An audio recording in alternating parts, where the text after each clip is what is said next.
blocker of Hextall.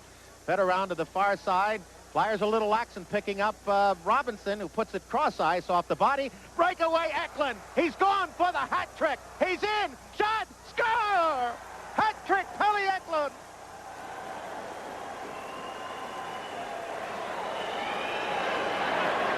That for Philadelphia in their history is their 12th playoff hat trick, and the other one this year, Tim Kerr against the Islanders in the first game of that set.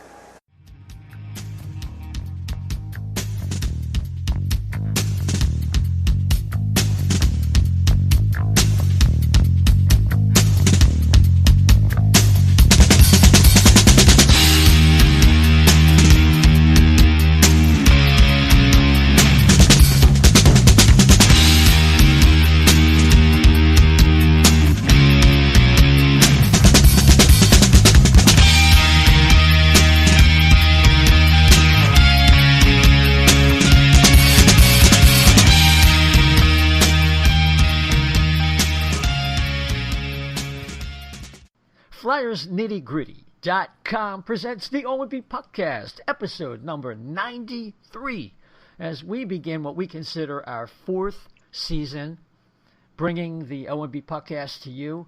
I'm your host, Isaiah, and I'm here with my partner, Chef B.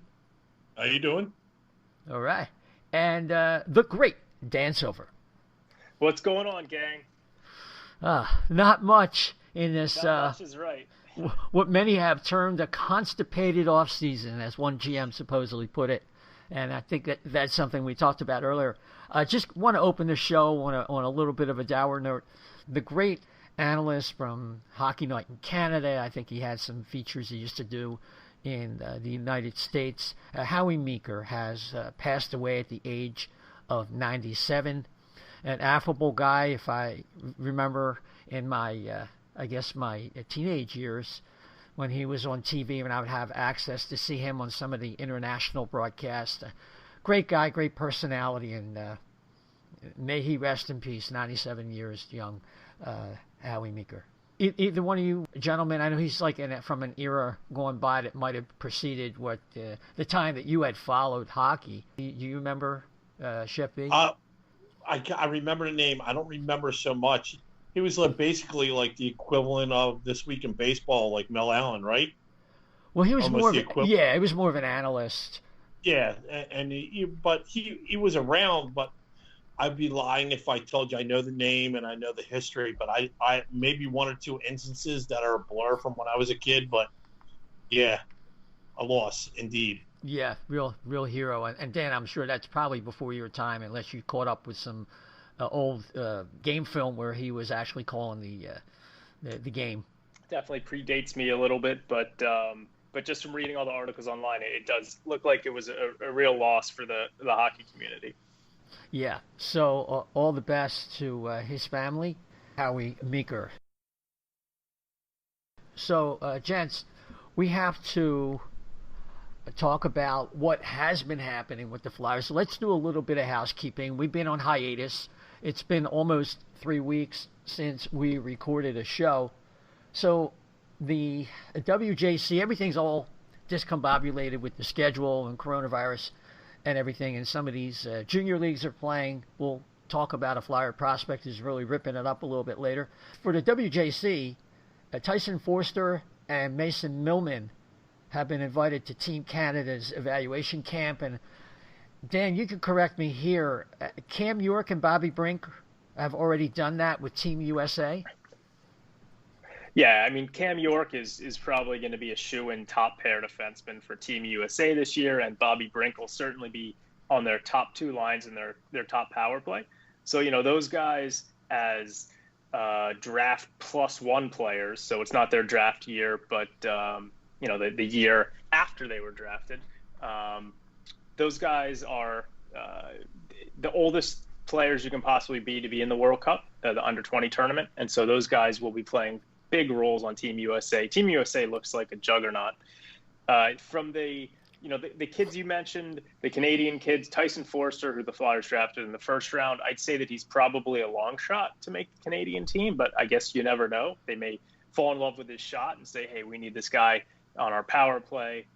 But in general, I think as a 18-year-old just drafted, he's probably a long shot to make the team. And then Mason Millman, who the Flyers took in last year's draft, right, not in this year's draft. He's a guy who, I think really improved last season, and he was taken in the 4th round.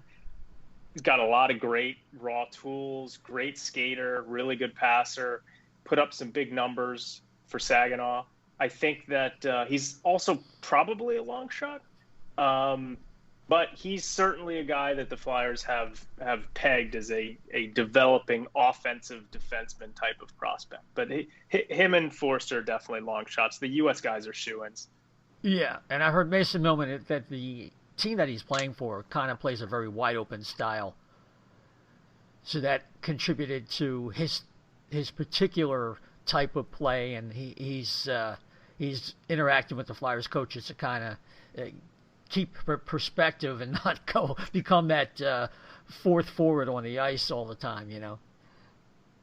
Yeah, I mean, he put up he had 44 points in 58 games last year, I think, and he's got a little bit of Travis Sanheim from a skating ability potential. He's not as big as Sanheim. He's not as offensively gifted, but he's got wheels, and he's a guy who he could have a really big year this year whenever those guys get going, especially if there's no checking. Boy, I want to get started. Chef, now this is, nothing has been decided, but as Dan mentioned, something alluded to no checking.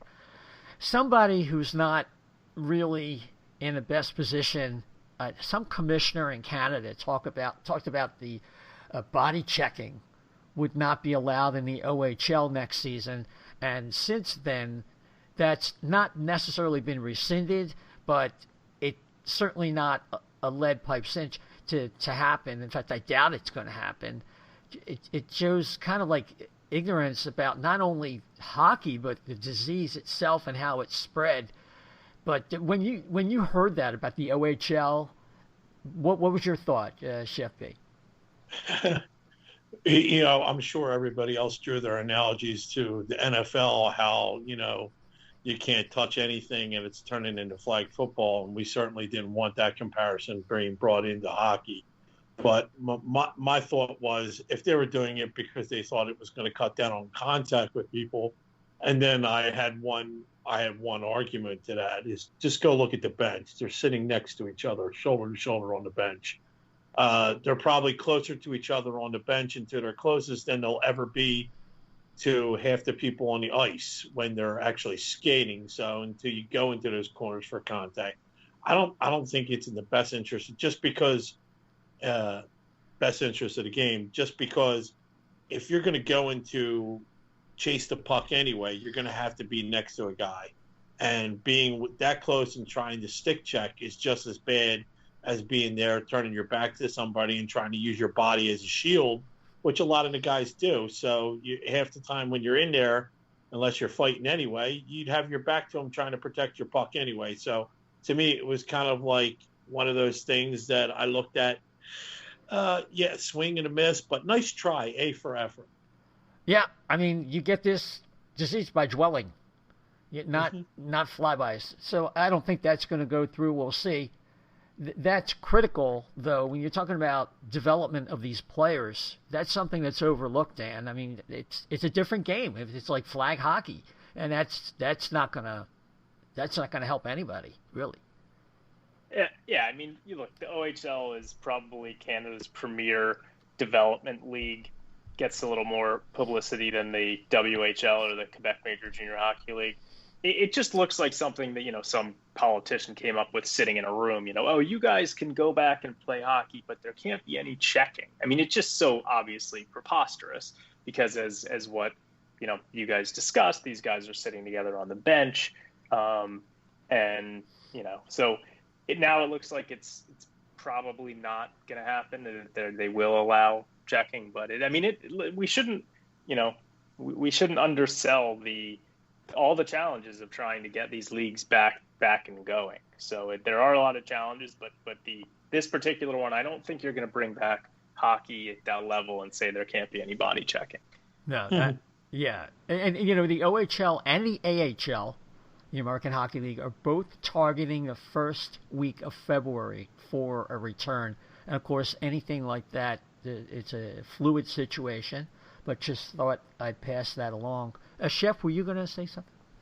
I was just thinking, you're spending more in the checkout line with other people when you're at stores than you are in actually checking somebody. So it's, we were talking about how it's a fly-by disease. You're hanging in other areas where people have been there for at least 5 minutes before. So I don't see how it makes an impact by not getting rid of it. So. Yep, agreed. I heard something from Jeff Marek, Dan, that Tyson Forster's skating improvement was really significant. And it made a big difference as to whether, the Flyers are going to take him. So there is this kind of intelligentsia within the, I guess you call it the scouting class, that was doubting his ability to make that transition. So he's really made some strides, no pun intended. I think you meant the pun there. I think, but it was Who, a good me? one. It was a good Me? one. Yeah. I think you're lying. You should at least be honest about it, though. I mean, Own it. Own it. That's right. When they drafted him, there was one of his. If you went on Twitter, you could find one of his skating coach actually posted these long thread with photos and I think some videos, and talked about how hard he's worked this summer to improve his skating stride. It's not something that's easy to do. I mean, it's the same thing when a guy in baseball tries to, relearn how to swing the bat. I mean, it's very difficult. There's Aaron Judge did it. And he's one of the only guys who, high profile guys who did it and was successful. And it's probably a little easier to change your skating stride than changing your, batting stance and way you swing the bat. But it's very difficult. Some guys can never find a way to improve it. Oskar Lindblom improved his skating a lot. He's one of the reasons why he's as good as he is now that he's in the NHL. But yeah, Forster, from what we've heard, it sounds like his skating has really improved. We'll see what happens on the ice, but I think it's just more a good sign, the work that he's willing to put into it. So, right. I think those are good indications there. I mean, he's going to be a little bit of a project. He's not going to be in the NHL for a number of years, but yeah, I think all indications are that he's committed to really improving that. Right. And that's a good sign. Now, he's playing center right now, but they project him as a wing. So I just wanted to check that with you. Would you say that's correct? I think that ultimately he probably projects as a wing, but again, he's 18 years old. I mean, these kids, you never know where they're going to end up. I mean, I watched Joel Farabee play, and I think to myself, man, he could be a center someday. Mm-hmm. So it can be fluid with a lot of guys.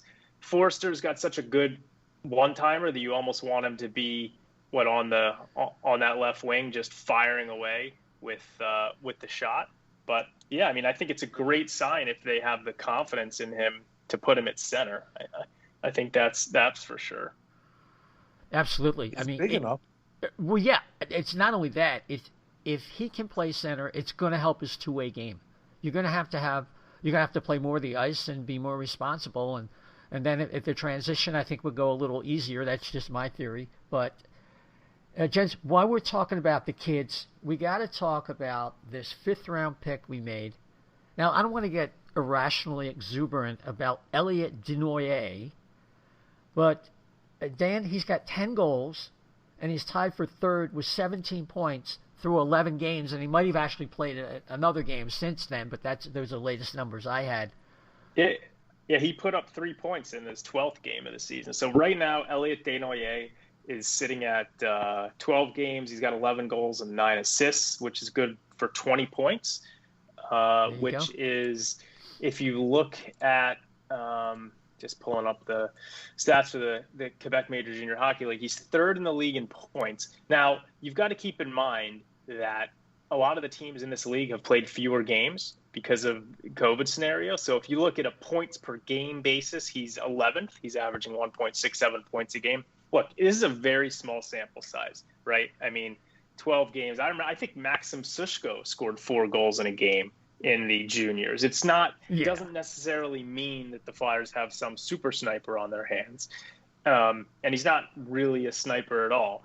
But here's the thing. The reason that the Flyers drafted DeNoyer, and they got him late, as you mentioned, was that they felt that last season he was playing on Halifax's or Moncton's third line and was not getting a whole lot of ice time. And they saw a guy who they thought could really, explode and get better with more ice time. And that is what's happening. I mean, he's now playing first, second line minutes with the Halifax Mooseheads, and he's already had 2 4-goal games. Like, it is very impressive. And I want to watch him a little bit more just to kind of draw some conclusions. I watched highlights and saw the 4-goal games he had, and he scores some pretty goals, and he scores some dirty goals. Right now, I think you'd have to say that it's looking like a good selection by the Flyers. We just don't want to get too carried away and say, oh, he's a first-round talent, because he doesn't have that level of skill, I don't think. But, yeah, you've got to be excited about what he's done so far.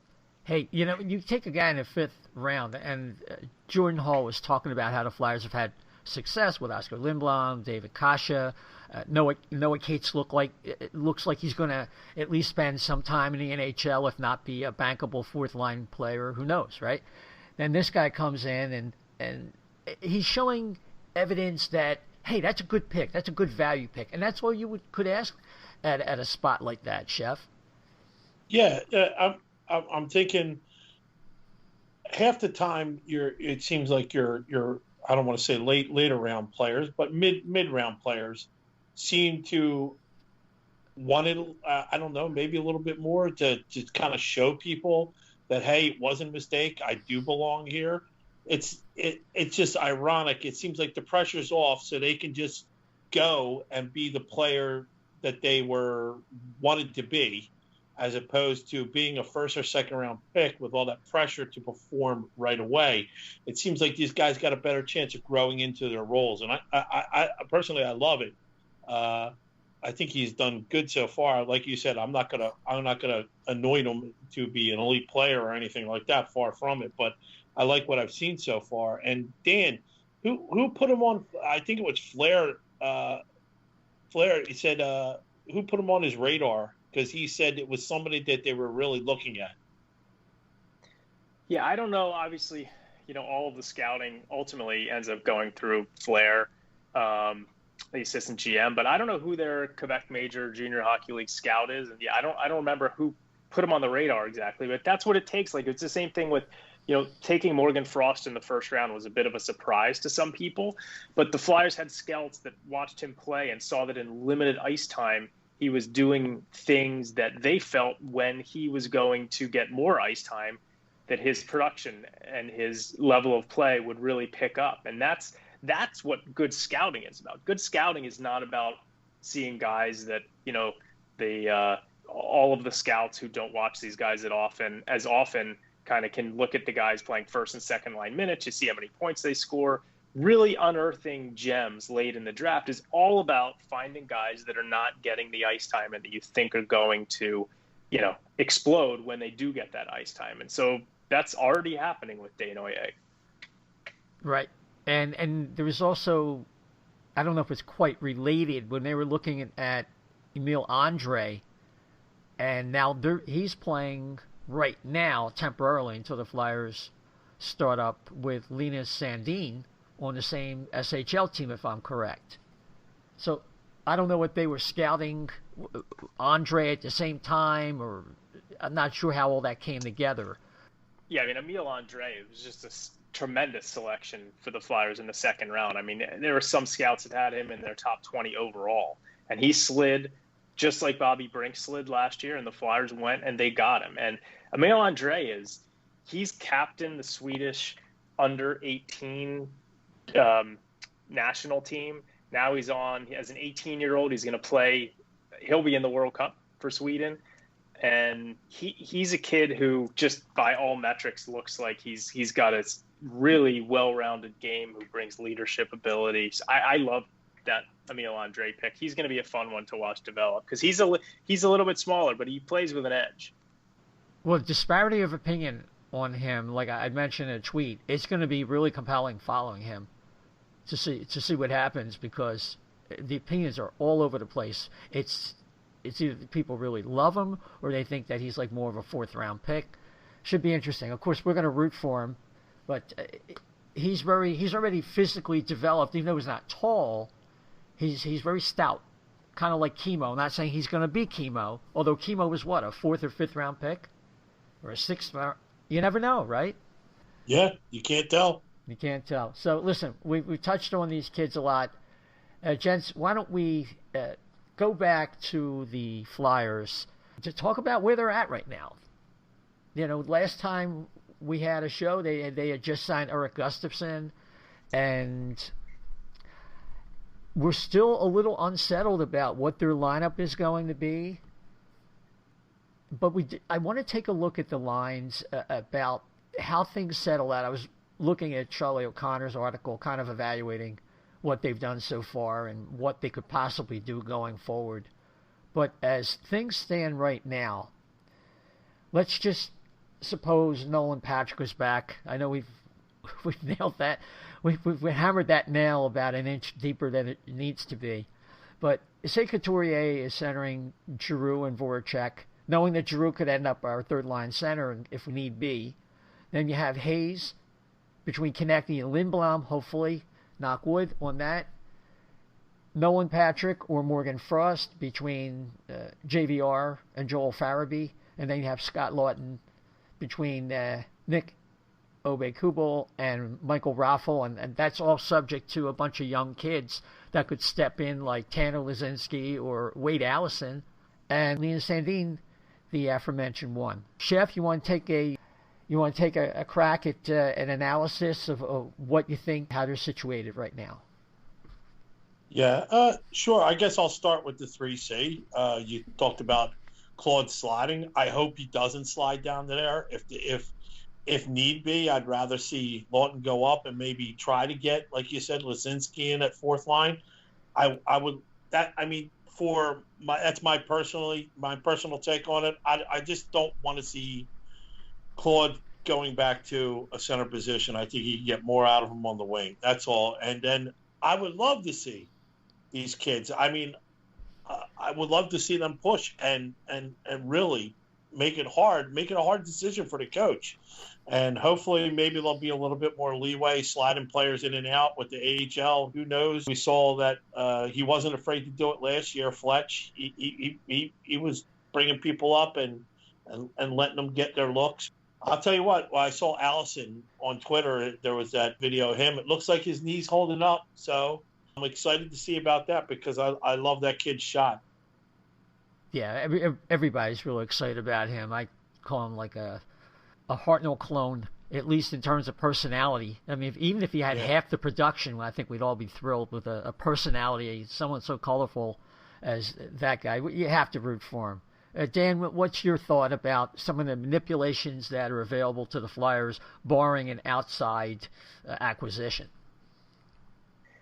Yeah, you know, the Flyers are absolutely stacked on the wing. As you mentioned, you go down both wings. I mean, on the right, you've got Voracek, Konecny, Farabee, Nicholas Aube-Kubel. On the left, you've got Giroux, Lindblom, JVR, Raffel. You could put Lawton on the wing, depending on if someone's playing center. And then you have two guys in Wade Allison and in Tanner Lazinski who played all 4 years of college, and they're physically mature right now. And when one of those guys or both of them could make the team, then you talk about guys like Connor Bunneman and Carson Twarynski, who were on the team a little bit at times. Add in, David Kasha, Linus Sandin. There are plenty of guys, and there are so many young guys that you've got to figure that some of them are going to take big steps forward over the offseason. And so I'm not concerned about that. I am not concerned about Sean Couturier or Kevin Hayes or the 4th line center, because as we mentioned, you could put Lawton there. You could put Lazinski there. There's options there. You could put Bunneman there. My spouse and I put together a 1,000 piece Flyers puzzle a couple weeks ago, just out of boredom.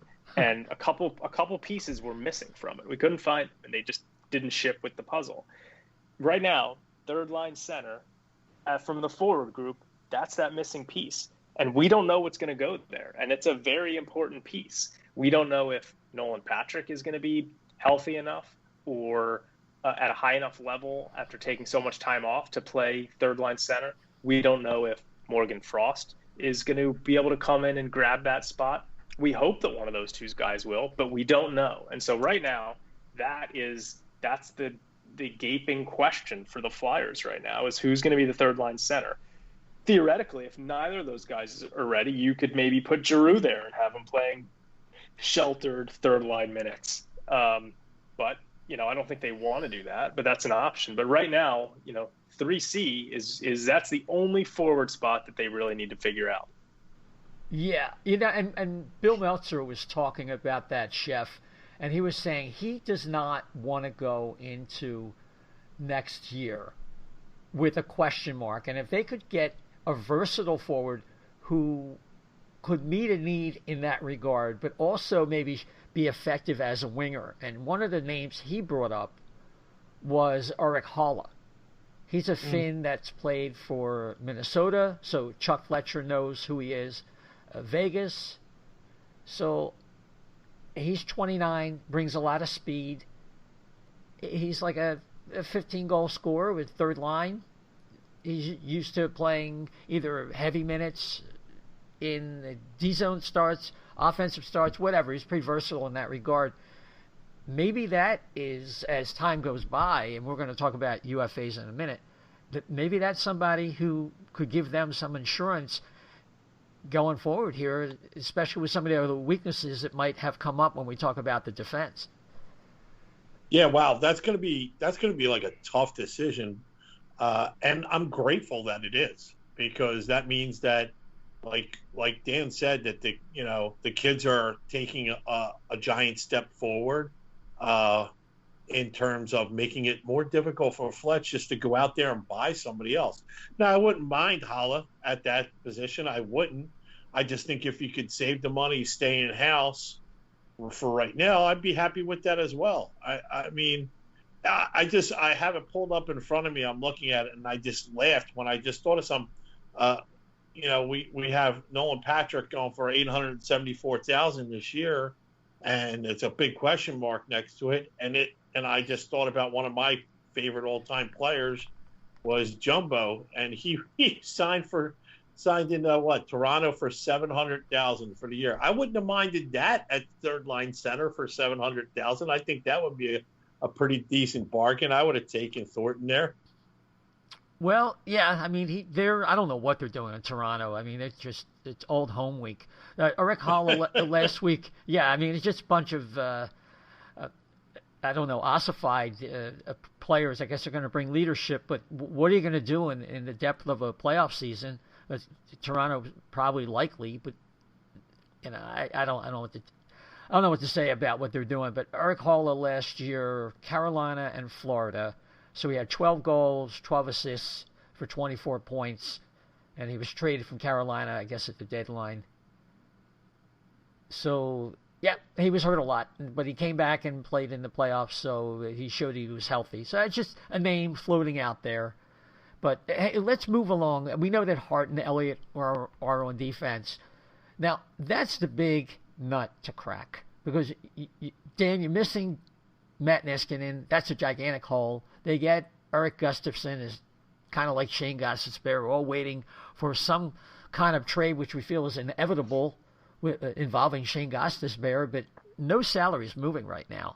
So as things are constituted, how do you see these pairs match up, barring further changes?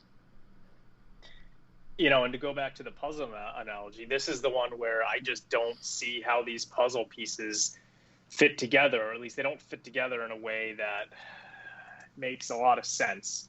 I mean, if you're just talking about who the best right-handed defenseman on the team is, it's Phil Myers. So, you'd have Ivan Provorov and Phil Myers as your top pairing. Now, the question is Myers ready for first pair NHL minutes? I think so, but they may not. I'm not sure. He certainly can be a workhorse, though. But so if you have Provorov and Myers on that top pairing, then you've removed Myers from the pairing with Sanheim. So let's say you've got Sanheim now as your second pairing left defenseman. What are you doing there? Are you putting Shane Gostisbehere with him? Are you putting Gustafsson with him? I mean, it's probably one of those two guys, because I'm guessing that they want to keep Braun on the third pairing, likely with Haig. But I guess you could also put Gostisbehere in with Braun instead of Haig. But that pairing's been a disaster in the past. Or you could try Gostisbehere with Provorov, because those two guys formed arguably the best defense pairing that the Flyers have had in the last 5 years. When they put them together a few years ago, they had like a half a month stint where they were just dominant out there together.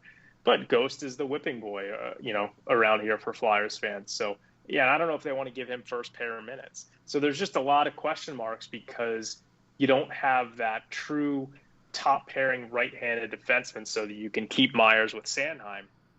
But they're not going to get it. I mean, they've got $4 million left in cap space, basically $4.5 million. They've got to sign Myers, and unless they trade Ghost for nothing, they don't really have the money to bring someone else in. And I don't even know who's out there at the moment. Like we've discussed before, you'd have to make a trade for someone like a Matt Dumba, and I don't know if he's any better than Phil Myers. He'd probably be a decent second pairing defenseman with Sanheim. But yeah, I mean, that's the question mark, and I'm not sure that they're going to answer that question before the season starts. They may just have to figure it out after the season starts.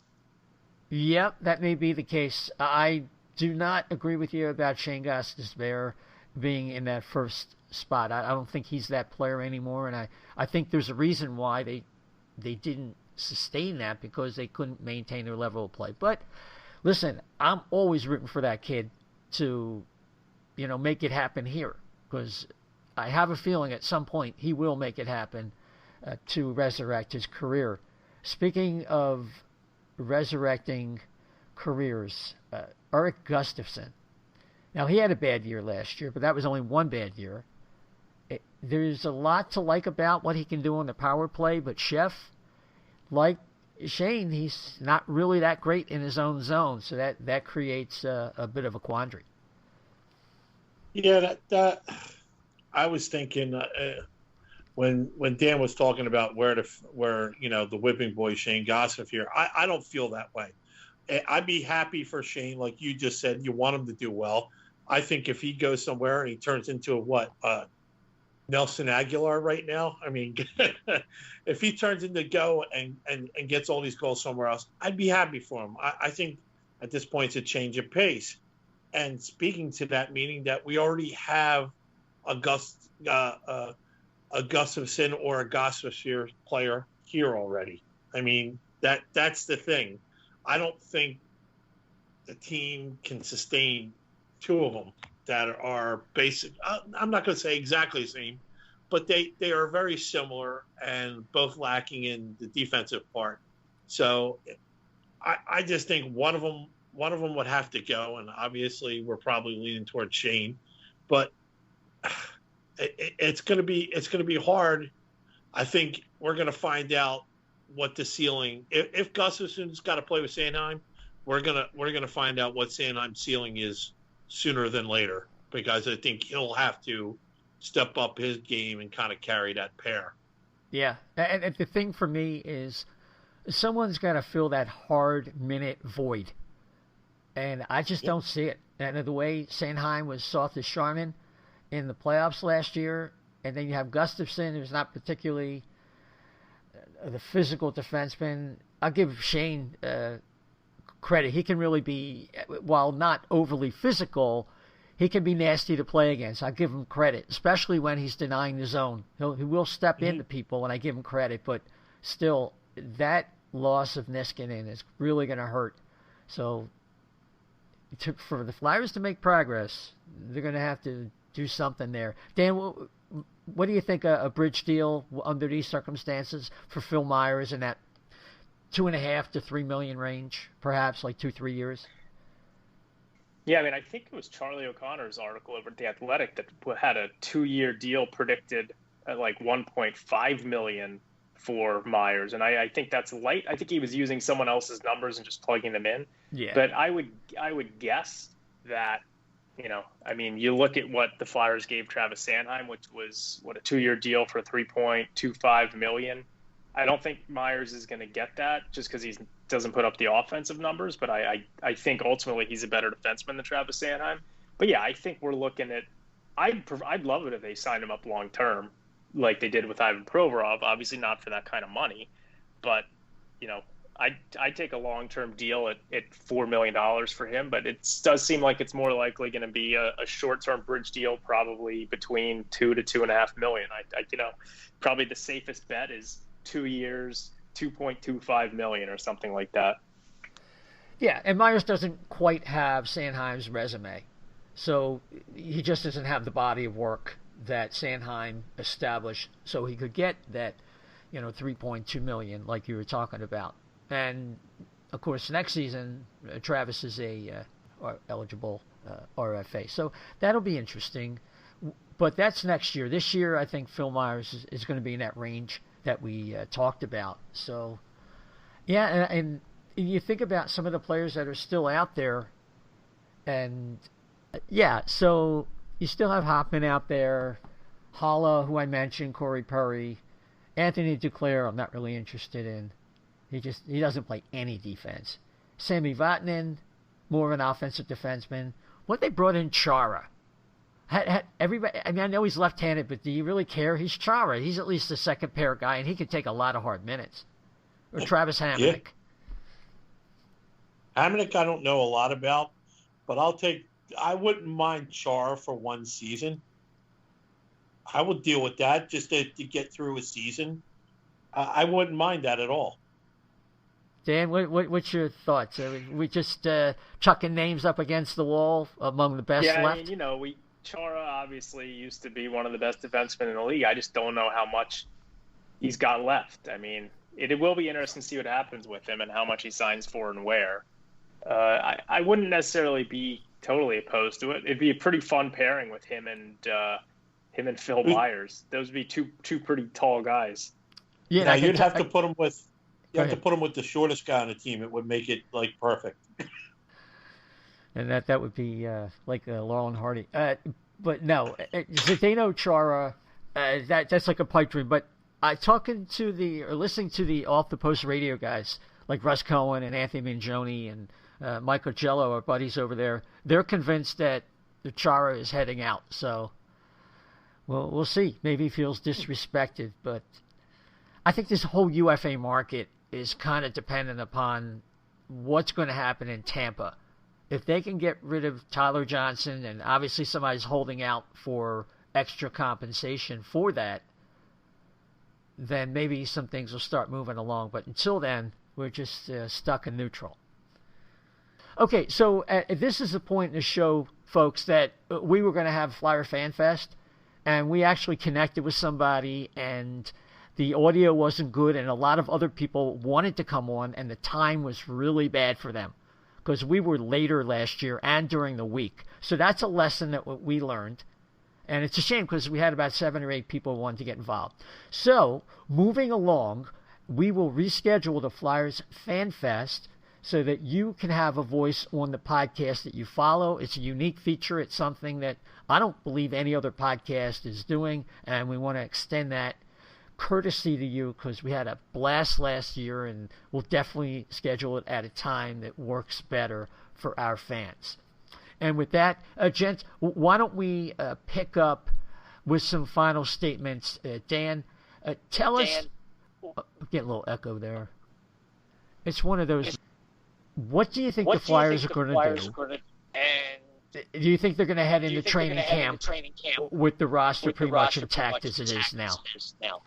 Not a lot for them to do right now. I suspect that Phil Myers will sign within the next month or so. Maybe a 2 to 3 year bridge deal. There's just not much out there. It doesn't seem like the market is there for Shane Gostisbehere in terms of what they'd want to get back. And with Niskanen retiring, you feel like maybe they want to head into the season with him. Maybe he can increase his trade value, during the season. So that's something I don't think that they're going to make any big splashes because they're cap constrained. Other teams are cap constrained. And I think that they probably feel pretty good right now about going into the season. Let's say, Nolan Patrick's been playing in a bunch of scrimmages. Let's say that he starts having migraines again. Maybe that impacts what they do. But I don't foresee a lot of activity out of this team in the near future here.